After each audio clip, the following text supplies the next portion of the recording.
The orc woman arrived at Aldrich Fenner's door on the last warm evening of the year, and she made it plain from the first word that she did not intend to stay.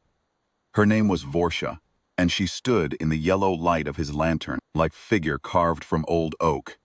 7 feet of green-skinned, broad-shouldered Lorekeeper, travel-worn cloak across her shoulders, and a leather satchel that clinked with the weight of glass vials and bound scrolls. She had iron-gray braids pinned back from her face, tusks that curved upward in clean white arcs, and the steady, measuring gaze of someone who had long ago stopped caring what strangers thought of her size. The village had parted for her in the road like water parting for a ship, and she had not looked sideways once. "Aldrich Fenner," she said, "your late wife collected maps. I have come for the Thornback survey, the valley roads, pre-flood, drawn on hide. I will pay a fair price and be gone before your fire burns down." Aldrich was a plain-faced man of 40 with flour on his hands and 2 children. Somewhere behind him in the kitchen, he looked at her the way he looked at a problem with an obvious solution. "Come in, then," he said, and stood aside. He found the map in the 3rd trunk in the back room, exactly where his wife Maren had catalogued it, and he set it on the table while Vorsha produced a worn leather purse. The transaction should have taken 10 minutes, but when Vorsha reached for the map, her hand shook. A fine, almost invisible tremor, and she caught the edge of the table. "When did you last eat?" Aldrich said. "That is not relevant." He looked at her again. Her eyes were glassy beneath the steadiness, and the knuckles of the hand on the table had gone pale. "You have a fever," he said. It was not a question.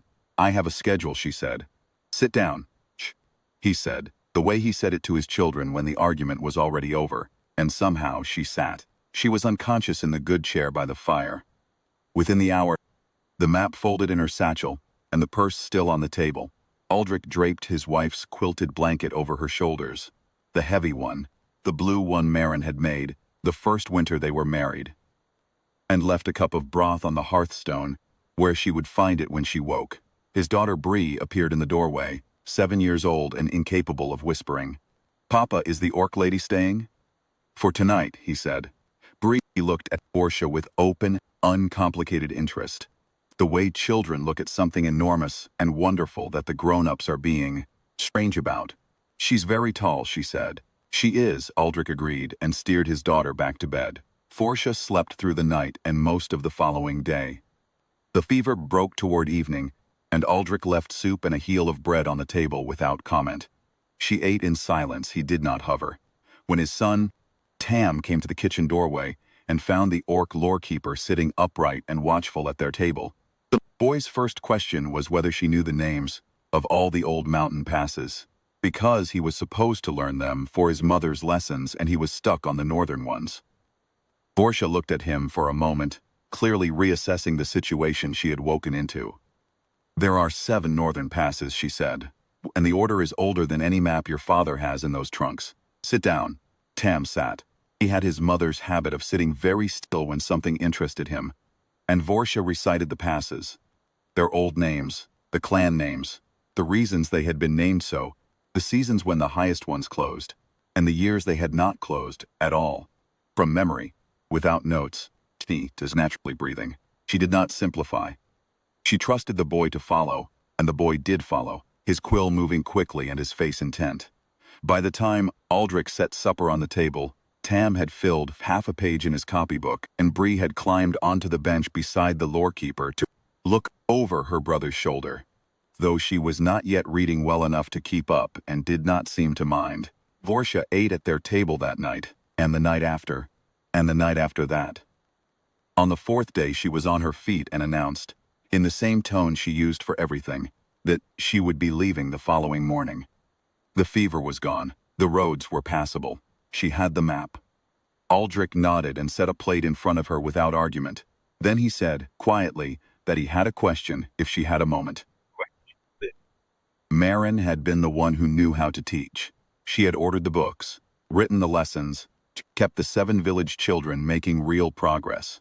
Since her death, Aldrich had done his best, but he was a farmer and a carpenter, not a scholar, and there were volumes on that shelf he could not honestly claim to understand. He did not want his children to fall behind.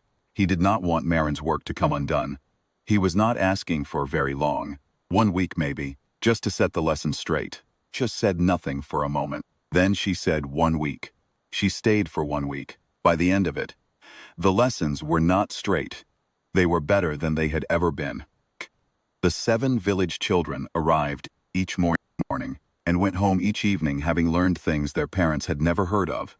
The old clan cartography, the stories behind the borderland names, the way the river valleys had been shaped.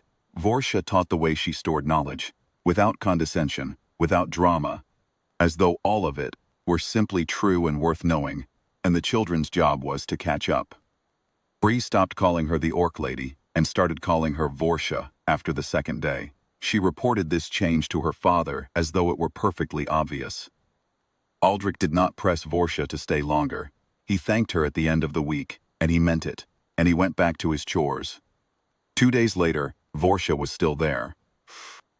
The following morning she appeared in the kitchen before dawn and said that she had written to her clan, informing them that she would be delayed. She said it the way she said everything, flatly, as though the decision had been obvious once she thought about it clearly. Aldrich said, "Put the kettle on," and that was that. October turned to November. The leaves came down in the night and the mornings grew sharp, and Vorsha's traveling cloak gave way to a heavier one that Aldrich found in the cedar chest. His wife had been tall, though not 7 feet tall. The cloak could be let out. And Vorsha sat at the kitchen table, 3 evenings running, and let it out herself, large green hands working the needle with a precision that startled him.